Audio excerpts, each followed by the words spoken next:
ពេលវេលានឹងបង្រៀនមនុស្សដែលមានជីវិតអមតៈនៅមេរៀននិងបទពិសោធន៍គ្រប់បែបយ៉ាងប៉ុន្តែខ្ញុំគ្រាន់តែជាមនុស្សធម្មតាម្នាក់ប៉ុណ្ណោះមិនអាចមានជីវិតអមតៈហើយក៏មិនអាចរស់រហូតបានឡើយដូច្នេះខ្ញុំនឹងធ្វើការបែងចែកពេលវេលាសម្រាប់ការរៀនសូត្រដើម្បីក្រេបនៅចំណេះវិជ្ជាឲ្យបានល្អប្រសើរបំផុតហើយខ្ញុំនឹងរៀនទប់កំហឹងនិងសេចក្តីក្រេវក្រោធដែលតែងតែកើតចេញពីសេចក្តីតក់ក្រហល់ដែលវាខុសពីដំណើរធម្មជាតិដែលតែងតែប្រព្រឹត្តទៅឧទាហរណ៍ជាក់ស្ដែងស្ដេចឈើអូលីវមួយដើមវាត្រូវការពេលវេលារហូតដល់ទៅរាប់រយឆ្នាំឯណោះ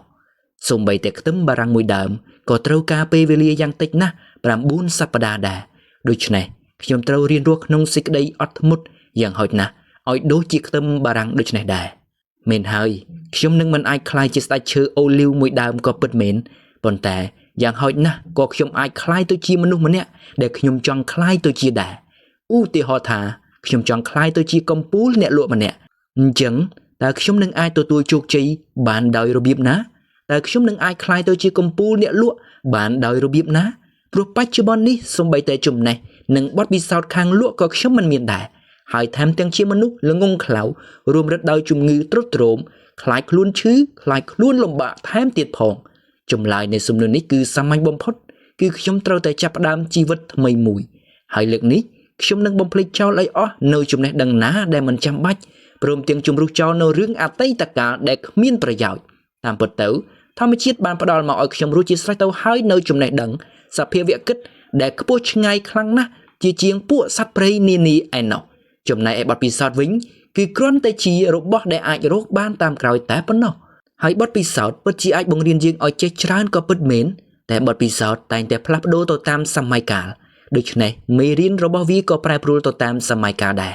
ដែលនឹងធ្វើឲ្យវាបាត់បង់នូវគុណភាពនិងប្រសិទ្ធភាពហើយទីបញ្ចប់ក៏ត្រូវកប់ជាមួយនឹងម្ចាស់របស់វាផងដែរព្រោះបទពិសោធន៍នេះអនុវត្តលែងទទួលបានផលហើយបើនិយាយម្យ៉ាងទៀតបទពិសោធន៍គឺមិនខុសពីម៉ូដសម្លៀកបំពាក់នោះឡើយមានន័យថាម៉ូដដដែលនេះគេពេញនិយមនៅថ្ងៃនេះហើយអាចហួសសម័យនៅថ្ងៃស្អែកចំណែកឯបទពិសោធន៍មួយដែលនាំមកនូវភាពជោគជ័យនៅថ្ងៃនេះក៏អាចនាំមកនូវភាពបរាជ័យនៅថ្ងៃស្អែកបានដែរដូច្នេះមានតែក្បួនច្បាប់ទេដែលមិនចេះប្រែប្រួលហើយឥឡូវនេះនៅក្នុងដៃរបស់ខ្ញុំគឺខ្ញុំកំពុងកាន់ក្បួនច្បាប់ប្រភេទនេះគឺច្បាប់ដែលនាំឲ្យខ្ញុំទទួលបានជោគជ័យដូច្នេះហើយខ្ញុំប្រកាសជាខ្លាយទៅជាមនុស្សដ៏អស្ចារ្យម្នាក់ហើយក្បួនច្បាប់នេះនឹងបង្ហាត់បង្រៀនខ្ញុំឲ្យចេះការពារខ្លួនកុំឲ្យធ្លាក់ដល់ភាពបរាជ័យជាជាងបង្ហាត់ឲ្យចេះបង្កើតភាពជោគជ័យព្រោះថា